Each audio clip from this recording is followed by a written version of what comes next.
I used to sit in this little apartment, and it was a room. As a matter of fact, the room was so small, I remember I was able to open up the window and close the door while sitting on the bed at the same time. It was like 8 feet by 8 feet by 9 feet.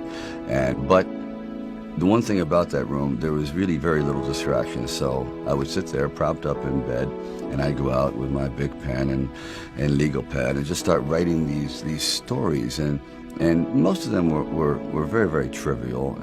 But there was something about the process of unrealized dreams. I was always brought back to this subject because I think it's one of the most enduring subjects and one of the most difficult passages for people to accept, that they never were realized in their own lifetime, that they just didn't get that shot. That festered in my mind for quite a while, and then eventually, after Lords of Flatbush, I decided it was a time to come to California. So I went to California, and I moved in the valley, and things weren't going very, very well there. As a matter of fact, I had to go out and try to sell my dog because it was either do that or he just was not going to be very well fed around the house.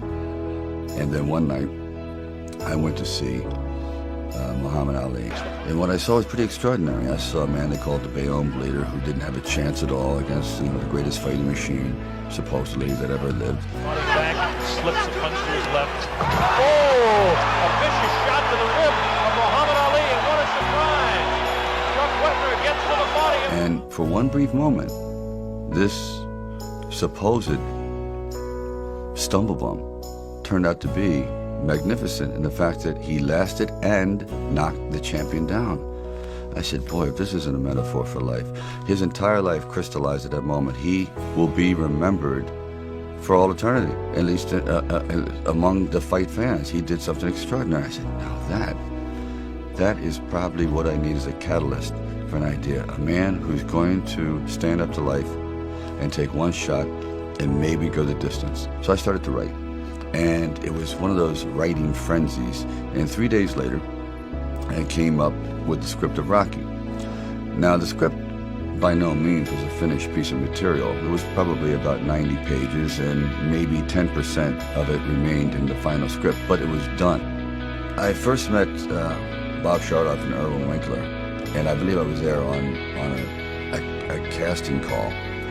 So we're talking a little bit, and I guess I really wasn't right for the acting part. And on the way out, I said, oh, I don't know if it matters, but I do a little bit of writing. He goes, really? I said, yeah, I'm writing this story. I have this thing about wrestlers, and I might do something about boxing. Well, he goes, well, bring it around. And I thought, if I hadn't stopped on the way out, that's why I tell all actors or writers, don't give up. Keep talking. Eventually, you might hit a nerve somewhere, and they go, come on back. And if they didn't say, come on back, or bring it later and let's see what you've developed, I wouldn't be sitting here. So I have to give incredible credit to their insight and their patience, and they're willing to take a chance. Originally, when I brought the script to them, they were fairly enthusiastic about it. The one thing they were not enthusiastic about was me playing the part, and I really can't blame them. At the time, Ryan O'Neal was a candidate, Burt Reynolds, Robert Redford, Jimmy Caan, and they all, were at the top of their game. And so I could see it, but there was something inside of me that this opportunity is never going to come around. And I really wasn't used to money, and I had no idea of what I would be missing. But the temptation started to come forward. First it was $25 grand, then $100,000. I go, oh, I never heard of $100,000, because I had like $106 in the bank, and like I said, I had to sell my dog, and things were not looking very, very good. My $40 car had just blown up, so I was taking a bus to work. But still, it didn't matter. I wanted to stick with it. Then it went up to $150,000, $175,000, it went up to $250,000. Now my head was starting to spin, and it went up to $330,000. And probably, I heard it went up to $360,000. And I thought, all right, you've really managed poverty very well. You've got this down to a science. You really don't need much to live on. I had like sort of figured it out. So I was not in any way used to the good life. So I thought, you know what? If I know in the back of my mind, if I sell this script and it does very, very well, I'm going to jump off a building. And if I'm not in it, there's no doubt about it, I'm going to leap in front of a train. I'm going to be very, very upset. So this is one of those things where you just roll the dice and you fly by the proverbial seat of your pants. Say, all right, I got to try it. I got to just do it. I may be totally wrong, and I'm going to be taking a lot of people down with me, but I just believe in it. We didn't have really the money to shoot a normal union film at that time in Philadelphia, so we would travel in a van. I would jump out of the van, and we were working with the handheld camera at the time with Garrett Brown, and it was somewhat experimental. And he'd film me running through shopping malls and up down the steps and flights, curved corridors along the river, until finally my legs basically gave out and I'm like writhing on the ground, and I want to rise up and say, John, I'm dying here. And he goes, no, use it. Use the pain. I said, for what? I mean, I'm in misery. He goes, well, no, you know, it's giving your character, it's giving him some depth. I said, it's giving me bruises. It's giving me like agony. I can't sleep at night. Then finally, it was being shown at the Directors Guild, and this was going to be the test. And there was about 900 people invited, and it was a packed crowd, and the movie was playing terribly. My mother was sitting next to me, and the laughs weren't coming where they're supposed to, and the fight itself seemed to be listless, the response was, and I sat there as everyone filed out of the theater, and I couldn't believe it. I said, Ma, I really blew it. It was all like, I don't know, it was nice while it lasted, but I guess when you get down and you show it to the big boys, they're just not buying it.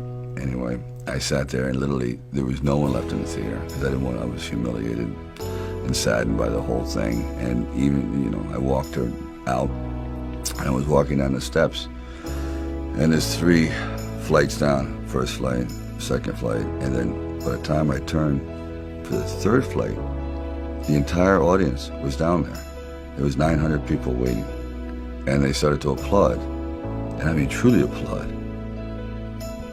And I said, how could you doubt me, Mom? I'm shocked. And it's like, I just completely came apart. And so there'll never be a moment like that ever. I mean, I truly was over. I said, this is it. I'm just gonna, go back home, take my dog, and go back into, trying to eke out a living. And they were all there. And they responded in a way. It's like, I don't know if that's the way they did things in Hollywood, but they saved it up, and I'll never get over that moment. I just looked at all these people, and they were applauding. And it's been all downhill since. Rocky never expected to win. Never. He knew it. He was that much of a realist. And I admired the character for that, because so often I had gone to fight films or sporting films. Yes, we're going to go out there, we're going to knock him out, you're going to win. I said, no, because I'm not going to win. I'm going to get destroyed.